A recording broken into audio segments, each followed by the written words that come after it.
attention ñaar Sa Thiès xeex nañu ñoom ñaar Sa Thiès Boy Niang jàpp na ko mot na ko ñoom ñaar jéggi na junior wàcc na jël na Tapha Tine dóor na Tapha Tine a ngi dóor ci suuf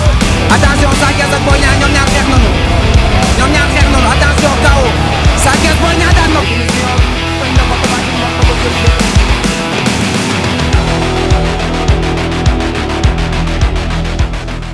nuyu naa leen fii ci Leewtoo TV ak Pape Thialis Faye di kontaan di ko dalal fii ci li nga xam ne mooy làmb maa ngi lay nuyu Pape Thialis. ñu ngi lay fay soxna na fi di la nuyu di nuyu équipe bi nga àndal donc du nuyu aussi bépp amateuru làmb. gannaaw ba ma la nuyoo nga fay ma am tuuti waxtaan boo xam ne war nañ ko waxtaan mu jëm ci làmb ji ñu gis ne que bi pandémie bi ñëwee mi mbas mi gouverneur daf la dalal yow ak Gaston ak Pape Abdou Fall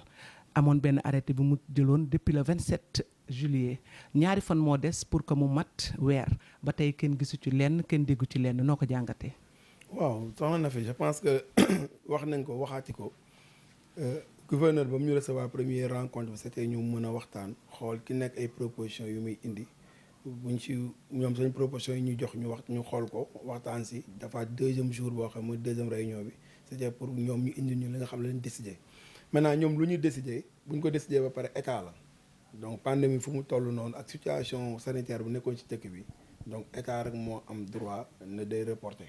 donc bu reporter ñun dañ ciy ànd ak moom parce que ñun aussi sommes des citoyens gis une situation critique catastrophique boo xam ne situation sanitaire bu catastrophique gouverneur présenté ñu ko donc en tant que citoyen amuñu lu ñu def nangu dogal boobu donc report bi état la ñu nangu nañ mais quand même wax na leen li nga xam ne moom la ñu bëgg mais loolu aussi wax la gouverneur du ma mooy décider te nee na man du ma décider mais li ngeen wax dinañ ko di jàllale président de la république donc je pense que depuis lors amatuma ci retour donc ñun dañuy toog déglu heure bu ñu président wooye wala heure bu gouverneur wootee ñu mën a dem wuyu ko xool li ñu wax la lañ siy def mais depuis dernière réunion boobu ba léegi mosuñu réunir jëlewuñ fa dara il faut affaire yi leer aussi parce que dégg naa ci wax yu bëri bon wax yi dégg naa ko ñu report ñu wax ma ko loo xam ne dama ko dégg si nit ñi di ko wax il faut que ñu dalal seen xel ñi fa nekk ay responsable lañu te ñu ñëpp ñu nekk ci làmb ji te foog naa ni kenn demu fa pour intérêt boppam kenn demu fa aussi pour néewal doole ñeneen ñu fa dem ñëpp on a des responsables dañ dem pour lépp li nga xam ne day toucher làmb donc tey waxuñu wax boo xam ne tey promoteur wala mbëru VIP mais dañu wax lépp lu askanu làmb rek te war ci te ñu war la défendre wala ñu war ko wax nañ ko pour ñëpp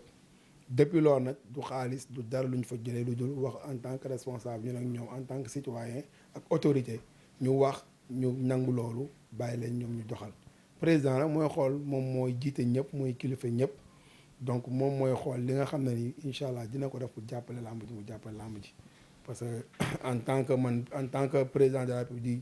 papa ñëpp di magu ñëpp ñun ay rakkam lañu ñun rakkam lañu doomam lañu ay sëtam ñoo nekk si làmb ji ay rakkam ñoo nekk si làmb ji ay doomam ñoo nekk si làmb ji donc moom war na mën a gëstu làmb ji jàppale waa làmb parce que situation métti na si ñëpp que ça soit si mbër yi si amateurs yi si ñëpp dafa métti surtout mbër yi nga xam ne ñi ngi am si lañ yaakaar pour teral seen waajur ak teral seen ak dundal seen famille donc làmb ji métti na donc ñuy ñaan président mu gëstuwaat làmb ji bu fekkee ne am na loo ko si réer aussi mën na laaj ministre Matar ba xam ne ci lu bëri mu wax ko moom mu mën a xam pour mën a dimbale làmb parce que làmb tey soxla na nit ñi jàppale ko te yaakaaruñ ko fenn ku dul fi moom te gouverneur l'a bien dit ne moom mënu jël benn décision lu dul président rek moo mën jël décision te ñun tamit xam nañ loolu xam nañ ni mbirum xaalis mbirum jàppale ay làmb kenn mënu ko lu dul président donc ñiy ñaan président que man miy raqam di ko wax mu gestuwaat làmb jàppale ko parce que tey secteur bu am solo la secteur boo xam ne si dëkk day participer si stabilité wu dëkk loolu dafa am solo donc ñu koy bëgguma avancer trop si yeneen yoo xam ne mën naa si dugg mais bu yàggee day ñuru leneen mais je préfère moom wax terme bu gën a simple mooy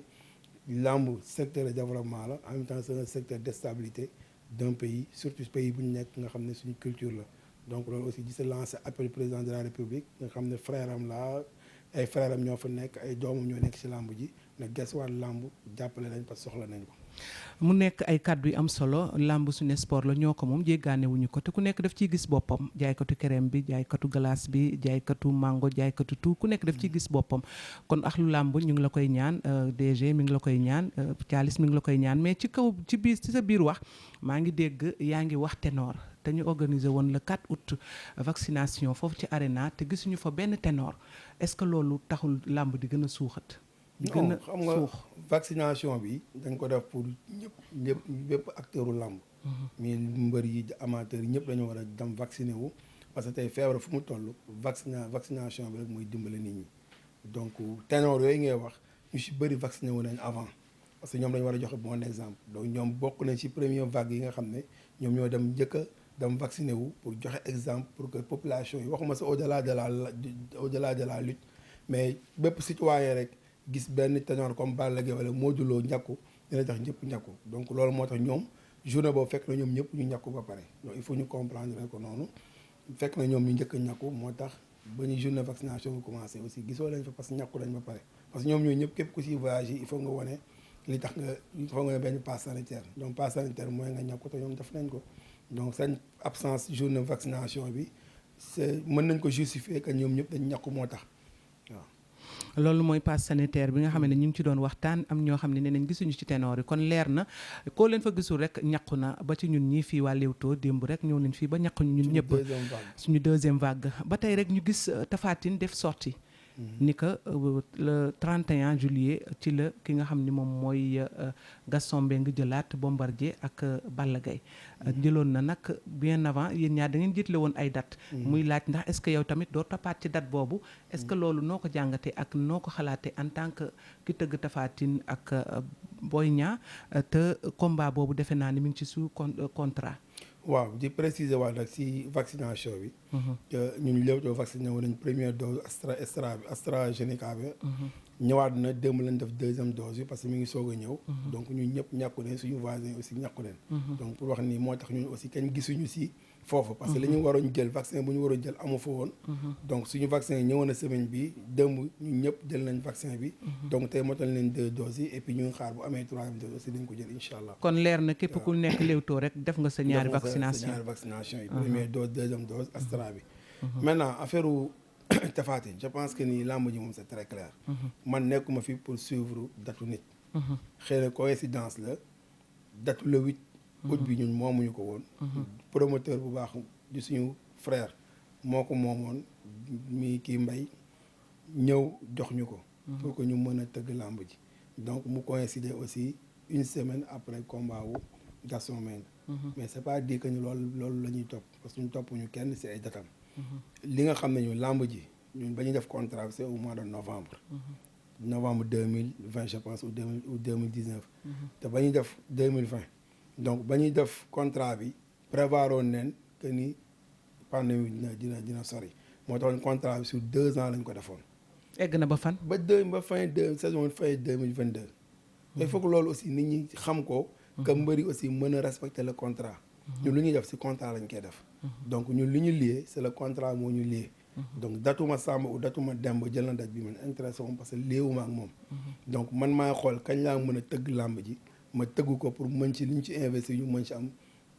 retour sur investissement. donc du kenn ku may mën a imposer quoi que ce soit ci li may en tout cas tant que maa ngi dugg ci date bi di respecter contrat bi man maay xool lu ma neex ma def ko. kon mais li may def. avec responsabilité. pas lu ma neex ci def loo xam ne ni kii mais je l'ai fait avec responsabilité. on a investi des centaines de millions te amul kenn koo xam ne tey jii Tapha Tine moom amul sekk ñoo moom lenn lu dul dem joxe li ñu war a joxe au niveau du CNG. pour que moom mu sëgg. donc am na contrat bu ñu léegi moom. am na contrat CNG donc je pense que ni jaruñu nekk di polémiquer. mais pour clarifier que ni kenn mënu ma imposer date bi may tëgg làmb. man maa ngi xool date boo xam ne ni mi ngi ci biir contrat bi ma respecté contrat bi ma tëggu ko pour am un retour sur investissement parce que ba ñuy jël xaalis di ko jox mbëri tamit foruñu ko. donc il faut que nit ñi arrêté loolu. respecter contrat yi respecter promoteurs yi. parce que déjà contrat génn def même sortie bu mu def sa amu ci droit def ko. parce que dañuy signé ak ay partenaires muy TFM ak ñeneen donc il faut que nit boo nekkee ci ab contrat balaa nga def sortie da nga war a demander nit ki. ndax damay def telle sortie. tey mënoon naa def sortie fu ma neex. ndax amul journaliste bu ma woo pour ma wax ci. mais j'ai pas voulu parce que dama am ñu ma signé contrat. donc ñu ma signé contrat ñooñu laa jox cër respecté leen. même bu fekkee ne làmb amul aussi on est toujours tenu de respecter le contrat donc il faut que aussi loolu ñu ngi siy bàyyi xel sinon du am njëriñ quoi. du am njëriñ ñu gis Pape Thialis yow ba tey rek ñu ngi ci làmb ji da ngay am yërmande ci mbëri wala parce que des fois da ngay signer contrat mais mbër daf lay tooñ mais nga bàyyi mu jàll lu waral loolu. non c'est juste que peut-être dafa jaru polémique jaru topp leen ci kii parce que day yàq xam nga milieu boo ci nekk boo deful rek doo boo deful yaa wàññi waaw donc boo fa nekk aussi ji chaque jour nga gisul la metti chaque jour boo si nee topp ay coow lay indi te jaru ko donc lépp mën nañ ko waxtaanee négocier ko mu jàll donc li nga xam ne si contrat lañ ko bind on fera que respecter ce contrat là c'est-à-dire contrat bi lu ci nekk lépp lu fi ne def loo xam ne c'est am na pénalité ci contrat bi incha allah rabbi dinaa ko appliqué. di nga ko appliqué loolu moom jaruñu wax. di nga ko appliqué mu ngi ni Thialis mi nga waroon tëgg le 8 mais date bi dañ ko bàyyi jàppagoo date foo toll. non mënuñ jàpp date parce que dañuy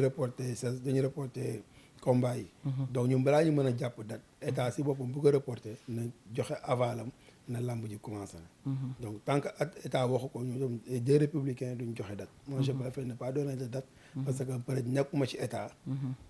waxtaanuma ak état donc mënuma joxe date. dañoo bàyyi ba état officialisé moom ouverture saison bi. boobaa moom mën a xool man ak sama staff da la ñuy def ba jël date pour mën a tëgg. ba mën a tëgg sa kàddu yi tonton Gaston rek ñëpp comprendre que moom si état la nekk donc moom suñu papa la boo neexee jël fukki date ak juróom-ñaar. te moom amul problème moom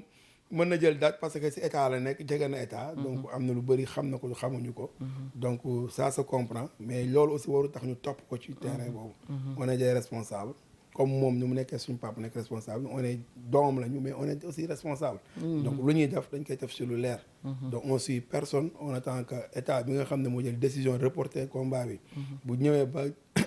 joxe avalam que le combat bi mën na commencer. booba ak staff bi on va dem ñu xool ban date bu baax boo xam ne ñun dinañ ci mën a génn. am ci yaakaar ñu jël ko. loolu mooy kaddu Pape Thialis Faye ñu amoon waxtaan Faye tey fii ci Leewtoo TV lan ngay tàggatoo Pape Thialis. waaw li ñuy tàggatoo rek mooy wax nañu ñu am ànd ak dal. donc bépp acteuru làmb parce que làmb tey ñun ñëpp ñoo ko bokk. donc bu amee tiraillement am xëccoo day yàq te fuñ toll nii tey xëy na ñun la ñuy gën a. ñun ñoo ci gën a sonn ci Covid bi donc mooy askanu làmb moo ci gën a sonn tey boo xoolee acteurs culturels yi état jàppale na leen mu néew mu bëri am na geste bu mu def ñeneen ak ñeneen sport bi aussi football bi ainsi de suite ñëpp am na loo xam ne état def na geste mais làmb amu ci donc c'est parce que nu ñu organiser wala donc organisation moo ci amul moo tax tey jii xëy na état mënuñu jàppale wala boog dafagu ko. mais ñi ngi koy ñaan moom mu état def ko je ne dis pas sa état mais président de la république laa waxal mu def ko donc pour te dire que ni rek askanu làmb moo gën a sonn si Covid bi. si yàgg na métti na si mbër yi métti na si ku nekk koo xam ne acteuru làmb nga mais aussi suñu borom bàyyiwul dara ñëpp dañu war a dellu suñu kii si suñu borom te xam ne li fi ñëw moom rek moo ko fi moom moo ko fi mën a jëlee mais nag ki nekk def devoir am mooy dem vacciné wu ak respecter les gestes barrières pour que lii muñ fi jógee et que ñu mën a. commencé lamb ji et maa ngi dégg aussi que ni président Bira mi ngi si démarche yooyu pour que lamb ji ubbeeku ñu ko si encouragé aussi di ko si accompagner pour que lamb ji teel a ubbi et que nit ñi mën a vider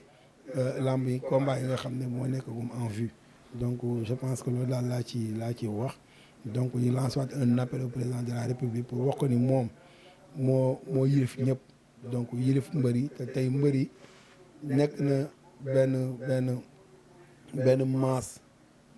de personnes bu bëri bu nekk si réew mi boo xam ne tey ñoom ñëpp ci làmb lañ yaakaar pour dund ci dundal seen njaboot dundal ci seen waa kër yëpp donc il faut que état président de la république gestu leen jëm leen jàppale pour que dëkk bi mën a gën a stable et puis ñoom aussi ñu mën a gis seen bopp ci li nga xam ne mooy Covid bi nga xam ne sonal na leen donc ñu mën ci génn. donc ma daal amul lu ma wax di nuyu bépp amateur di wax ne aussi waxuma ko lu ma sox mu dëngoo ñoo xam ne ni mën naa moto ji mais lu ma sox aussi mu ki ñoo xam ne suñu borom moo def c'est juste pour clarifier waxtaan donc jar na aussi parfois ñuñ promoteurs yi te yenn acteurs yi di génn di wax yenn di waxtaan di def sortie waaw daf yenn sortie yi pour que nit ñi xam ne lamb ji nit ñi croisé wuñu les bras ñu ngi fii mais on est obligé et tenu de respecter li nga xam ne tey jii moom la état décidé parce que on est dans une république on est obligé d'être citoyen et de respecter les décisions de l'état loolu mooy kàddu yi nga xamante ni moom la ñu amoon waxtaan tey ak Pape Thialis Faye di ñaan nag mbas mi yàlla na fi jóge nu mu gën a gaawee ba ñu reprendre li nga xam ne mooy làmb ji ndax suñu sport la ñoo ko moom jéggaane wuñu ko te ku nekk da nga ciy gis sa bopp ñu ngi leen di jaajëfal ba beneet.